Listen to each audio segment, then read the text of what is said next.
welcome to Westcoast EduTalks episode 5. My name is Stuart Walker, Head of Education for Intel in the UK, and I'm joined by Aaron Sanghera, who's our Commercial Education Lead, and we're going to talk you through a range of different considerations, observations and trends as the education community thinks about technology and the role of digital and how Intel can support that.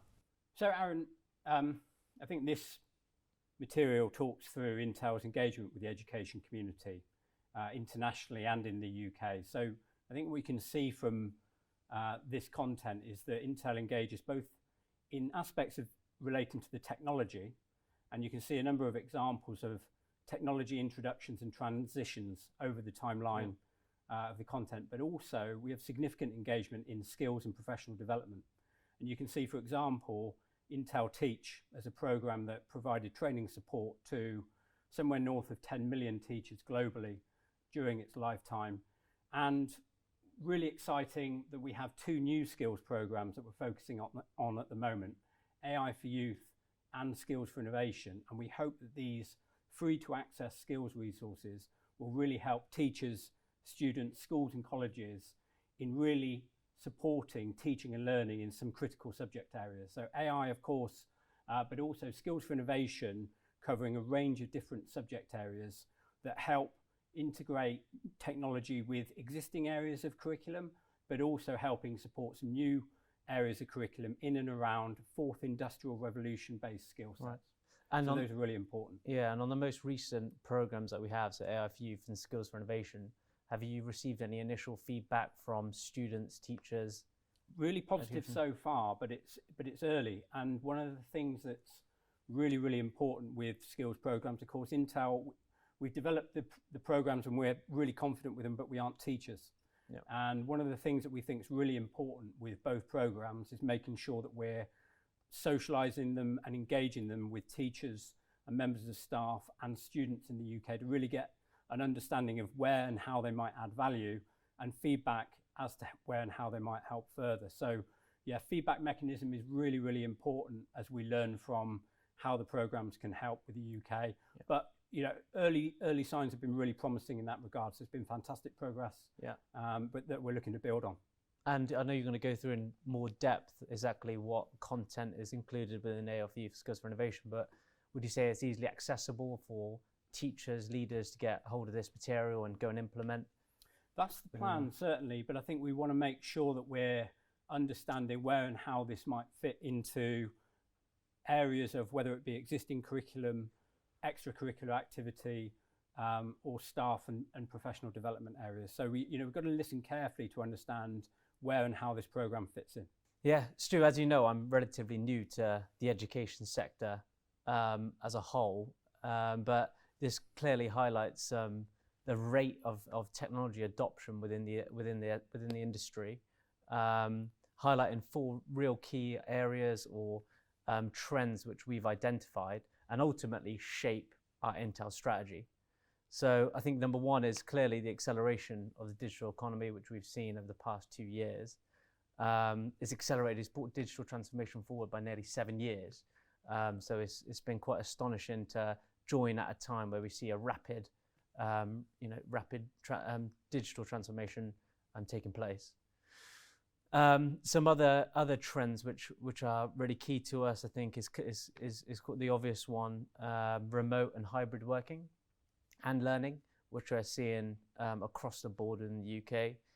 There's a race for AI specifically. So we've seen over the pandemic, 80% of large organizations have used AI in some way, shape or form to improve efficiency in their business or to increase their customer satisfaction, or more within a classroom environment, identifying students' reaction time within the classroom.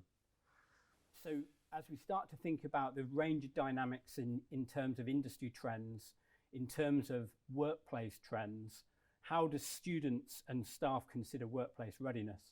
What are the settings, what are the skill sets that students need for the workplace of tomorrow?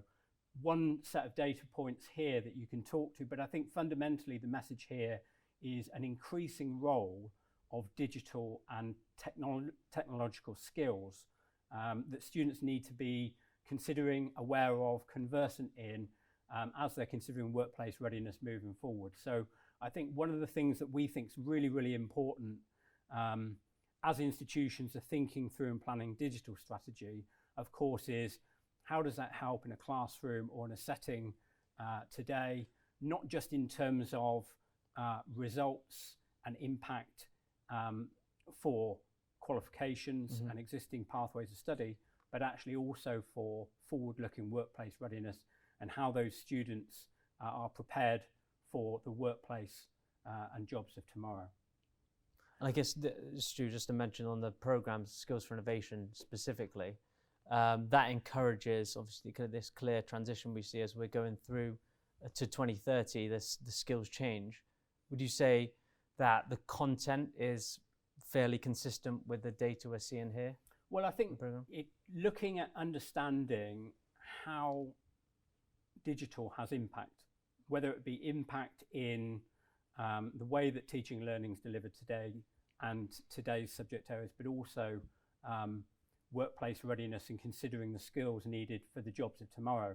And I think one of the things we're going to touch on now is actually some of the trends that we've seen in and around the way that technology has been used in schools. And of course, there's some really, really important questions as institutions consider digital strategy moving forward. You can see here a range of examples of where the role of digital through the pandemic has perhaps accelerated or increased the level of digital and technology use. You might say that some of the areas here, let's say a chemistry lab or a physics lab, for example, might be areas where you consider technology use prior to the pandemic maybe being less pronounced than some other areas of curriculum and subject areas delivery. Same with something like theatre, for example. And what I think we've seen during the pandemic is, of course, this huge focus out of necessity on needing to integrate and utilise technology in a whole range of subject areas to try to protect learning and to move on. And I think the key question and consideration for institutions now is what's the role of digital moving forward? You know, as we leave the pandemic setting and think about all of these considerations and trends for the sector to comprehend, how does technology support teaching and learning outcomes and impact for institutions across a whole range of different subject areas? And I think not just the subject areas, but I think also it's really important to think about the delivery of teaching and learning and the way that that may have evolved. So there's a reflection here around, is it fair to say that learning predominantly prior to the pandemic was delivered with, as you can see here, face-to-face, informal and online or personalised learning to some extent being separated. And then during the pandemic, for obvious reasons, a race for online and virtual delivery of a whole range of different subjects, as we've shown previously. Yeah, Stu, and I think you made a really good point in terms of that hybrid structure that we now see in the classroom. So we have a hybrid, you know, where teachers require support, bringing digital to the classroom. And I think Skills for Innovation is a perfect program, right, to upskill leaders, teachers, to be able to identify opportunities to bring devices or online learning to a classroom environment to increase student learning experience. Yeah, I think impact to digital and thinking through ways that digital can really help. I think you're right, Aaron, professional development and support for teachers in considering, well, what is the role of digital now in my subject area and how does it actually help me? And I think the resources that Intel have developed, we hope really are going to help provide a range of support to teachers in their own professional development, but also in consideration of, well, how technology might help in a particular subject area or in a particular setting. So I think that's going to be really important from that point of view. But I think in addition to this, I think the other area that we're also thinking through is, well, how does this impact, for example, a teacher and the way that a teacher has to operate and the way that a teacher utilizes, engages with and needs technology now and moving forwards. And obviously with the backdrop of the extent of necessity through the pandemic. You can see the timeline here mapped out where we've done some work to model and highlight observations around the way that teachers are utilizing technology, engaging with students, engaging with school life.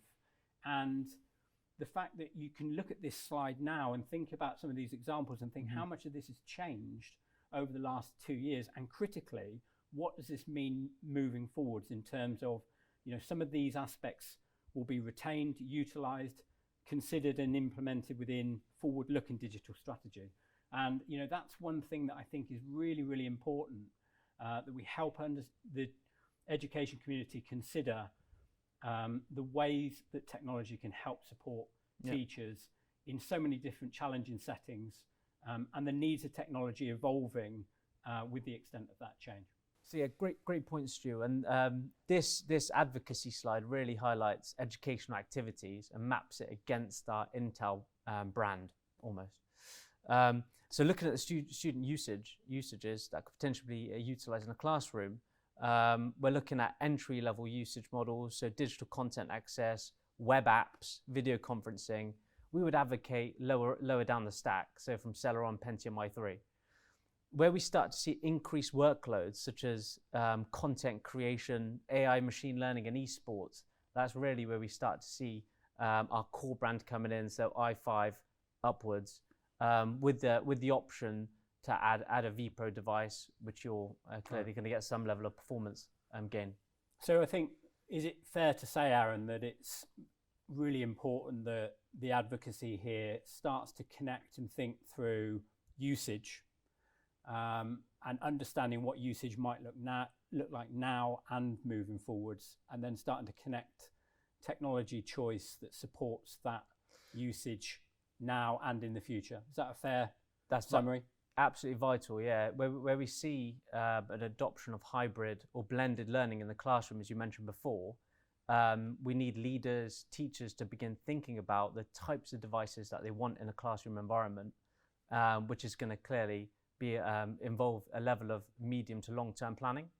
And this here really highlights quite nicely the sort of decisions that need to be taken prior to procuring a device for the classroom. So making choices that support usage over the life cycle of a device, correct, for example, and support around that. Okay. Yeah, and this really just highlights that. So when you're looking at procuring, devices for the classroom, I think you can't be looking at the sort of immediate, what are the bare necessities that we need. We need that thought process to be across the span of potentially 5 years. Thanks. And I think, of course, the key question with that advocacy is, how do people use technology? How does it have impact?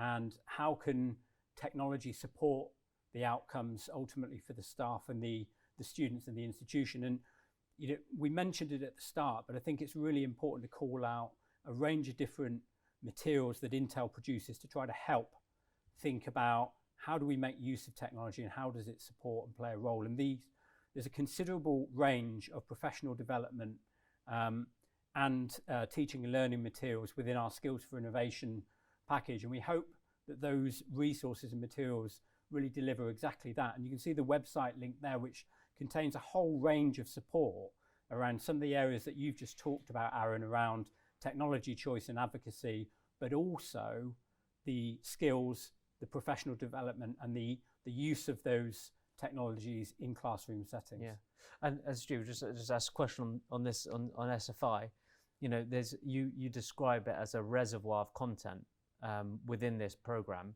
How can teachers really shortlist or narrow down specific areas of the program and actually implement in the classroom? Yeah, I mean, a couple of things we've got to think about there. First of all, as we mentioned with AI, this is, we aren't teachers as Intel, and these programs are something that we're absolutely looking to socialize with the education community in the UK, understand where they're impactful, how they might be impactful, and taking feedback in that journey as we do it.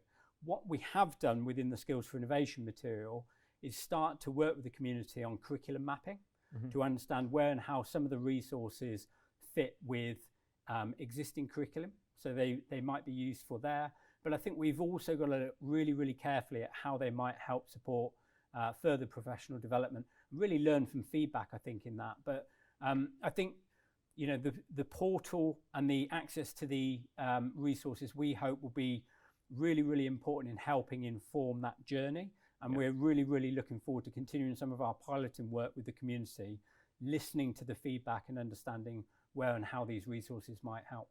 Yeah, I think that's the most critical part, is listening to their candid feedback and evolving this program as we move down the line, ultimately making it more impactful, and enabling them to really use it, utilize it to the full capability.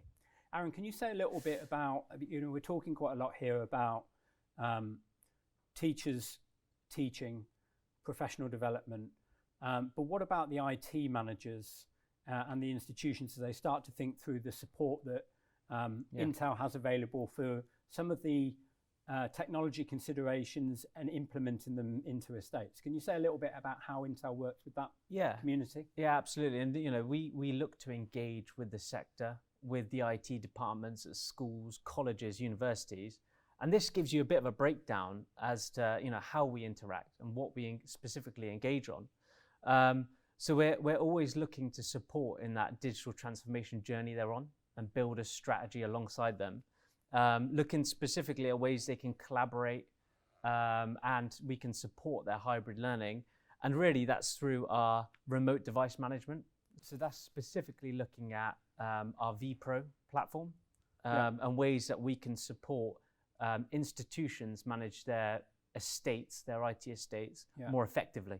Yeah, it makes sense, Aaron. And I think the other point that's really important to mention is the Intel Partner Alliance Program, so that actually partners that are considering or already engaging with Intel products and technologies, we've got a Partner Alliance Program that has a range of different features and benefits, so that actually partners that are engaging with the education community or other verticals can actually take a look at that program to see if there's value for them and their business. And I think we're going to include an access to that site so that people that are watching can take a look at that and consider those features and benefits as they're planning for their business. Yeah. Stu, thank you very much for your time today and your inputs, and a huge thank you to Westcoast. To explore more on everything education, please check out Westcoast Engage.